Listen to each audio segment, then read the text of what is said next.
एक महिला इस वक्त जेल में है क्योंकि पैसों के लिए वो पिछले 24 साल में 17 बार प्रेग्नेंट हुई। जी हाँ, 17 बार।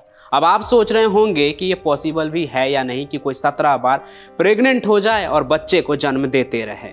और है कौन ये महिला जो पैसों के लिए प्रेग्नेंट हो रही थी, और आखिर प्रेग्नेंट होने पर उसे जेल क्यों हो गई? मैं पंचम प्रकाश बताऊंगा सब कुछ अभी आगे।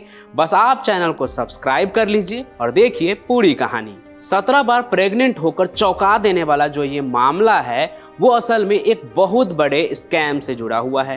अब स्कैम का नाम सुनकर आप इसे यूपी या बिहार से मत जोड़ लीजिएगा, क्योंकि प्रेग्नेंट करने वाला जॉब स्कैम का भी खुलासा जो है वो बिहार से ही हुआ था। लेकिन अभी जिस प्रेग्नेंट स्कैम के बारे में मैं बताने जा रहा हूँ वो बिहार के मामले से बहुत बड़ा है।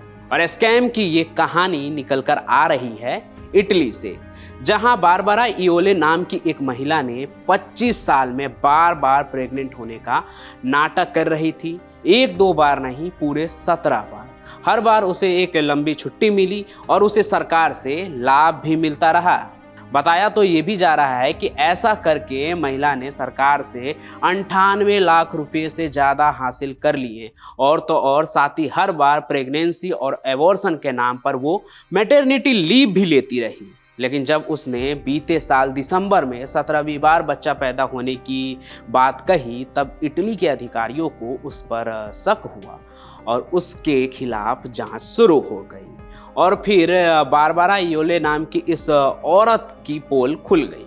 होता ये था कि वो इस दौरान अपने प्रेगनेंसी को, फेक प्रेगनेंसी को दिखाने के लिए अपने टॉप के नीचे तकिए का इस्तेमाल करती थी, और किसी को इस बात का शक न हो इसलिए वो गर्भवती औरत की तरह चलने का भी जो है वो एक तरह से नकल करके नाटक करती थी और उसी तरह से चलती थी। महिला ने यह भी दावा किया कि प्रेगनेंसी में वो 5 बार सफल हुई और 12 बार उसका गर्भपात हुआ, यानी कि उसने एबॉर्शन करवाया। लेकिन असल में ये सब कुछ दिखावा था और फर्जी सर्टिफिकेट की एक तरह से कहिए तो हेर फेर था। यहाँ तक कि उसके 5 बच्चे होने की बात भी सच नहीं निकली। इन सभी फर्जीवाड़े को देखते हुए उसे 1.5 साल की सजा हुई है और उसके पार्टनर डेविड से भी पूछताछ चल रही है। शक है कि वो भी इस सभी चीज़ों में शामिल हो सकता है, ऐसा भी इटली के पुलिस का शक है।